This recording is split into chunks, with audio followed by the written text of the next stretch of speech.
I am Crystal Jedri And Enterampe, I am Saifin Eskandar. and we are going to discuss to you the function, nature, and process of communication.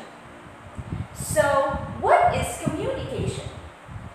Communication is a process by which people send messages or exchange ideas or thoughts with one another in a verbal or non-verbal manner. Communication comes from the Latin word communicare, meaning to share, to unite, to join, or to have things in common. What are the 5 functions of oral communication? First is the regulation or control.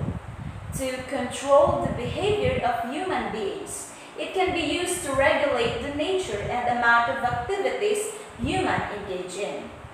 Example, doctor's prescriptions.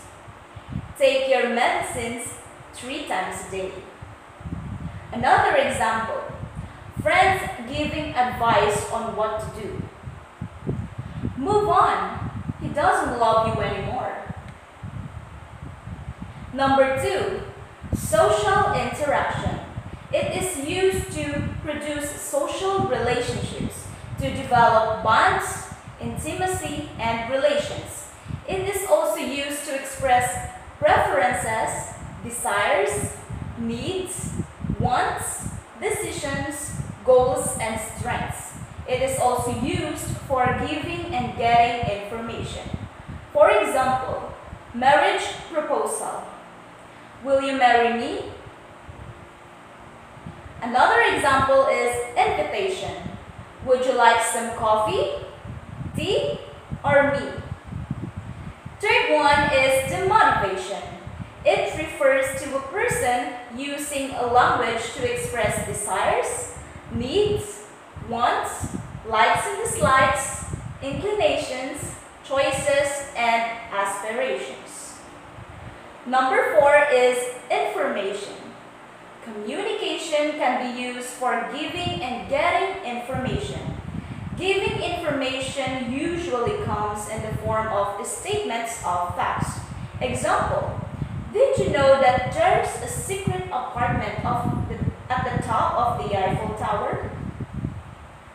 Number 5, emotional expression. It facilitates people's expression of their feelings and emotions, used by a speaker for purpose of moving another person to act, to move in particular direction the speaker wants the person to move.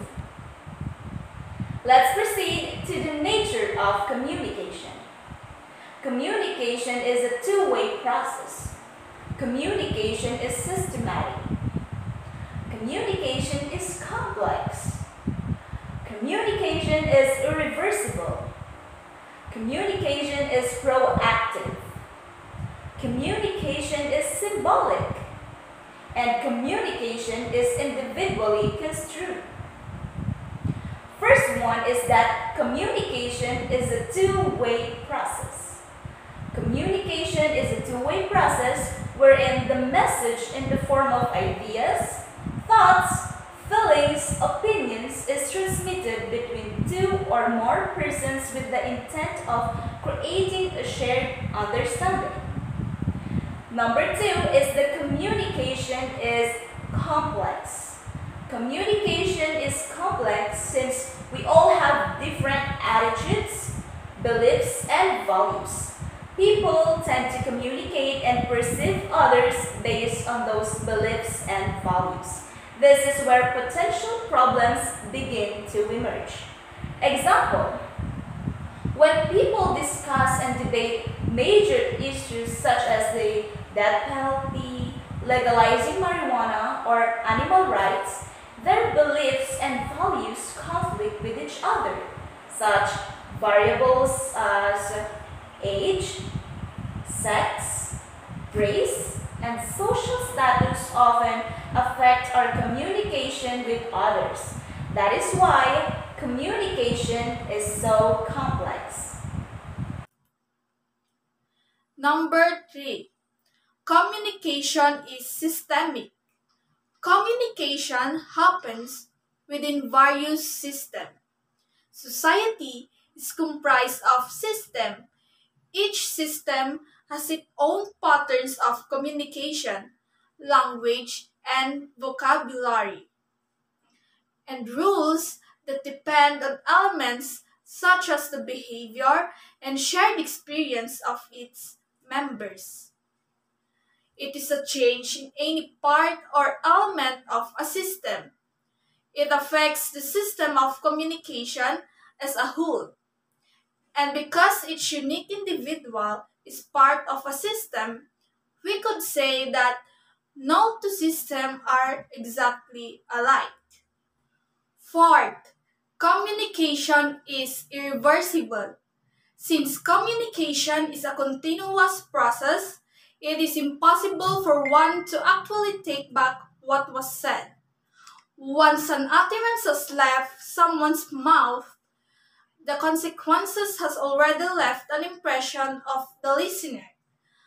Thoughts, when put into words, become significant representation of experience, and words said in haste or anger may influence possible communication in the future or even destroy relationships. Fifth, communication is proactive. When people receive information, they actively evaluate the content and purpose of the message and the credibility of the speaker. Even when they seem to be listening passively, means that rest is not only in the person who conveys the message. The receiver is also involved in the active construction of the meaning. Sixth, communication is symbolic. Symbols are representation used to communicate and interpret one's thought and feelings. We use symbols such as words, icons, images, tone of voice, and facial expressions to represent ideas or concepts. Symbols are arbitrary, which means that any symbol can be used to represent a concept that is as long as the meaning is shared by a group of people. Seventh, meaning in communication is individually construed. Individuals involved in communication play a significant role in meaning construction, which means that they actively create meaning taken from experiences or phenomena through symbolic representation. Process of communication. First, the sender. The sender or the communicator is the person who initiates the conversation and has conceptualized the idea that he intends to convey it to others. The second one is encoding. The sender begins with the encoding process wherein he uses certain words or nonverbal methods such as symbols, signs, body gestures, etc. to translate the information into a message. The third one is message.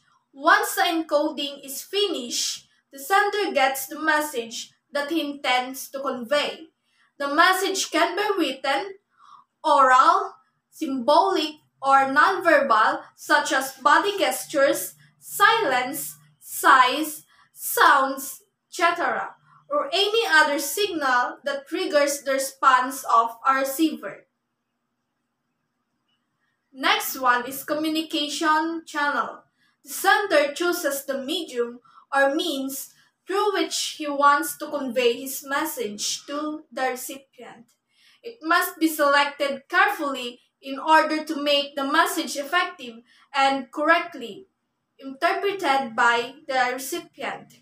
The choice of medium depends on the interpersonal relationships between the sender and the receiver, and also on the urgency of the message being sent. Next is receiver. The receiver is the person whom the message is intended or targeted. He tries to comprehend it in the best possible manner such that the communication objective is attained. Next is decoding. Here, the receiver interprets the sender's message and tries to understand it in the best possible manner. An effective communication occurs only if the receiver understands the message in exactly the same way as it was intended by the sender. Next is feedback. The feedback is the final step of the process that ensures the receiver has received the message and interpreted it correctly as it was intended by the sender. The response of the receiver can be verbal or non-verbal. Next is noise. It refers to any obstruction that is caused by the sender, message, or receiver during the process of communication. For example, a bad telephone connection, faulty encoding, faulty decoding, or inattentive receiver. And this is our references where we gathered our presentation. And that's the end of our presentation. Thank you for Thank you for listening. listening.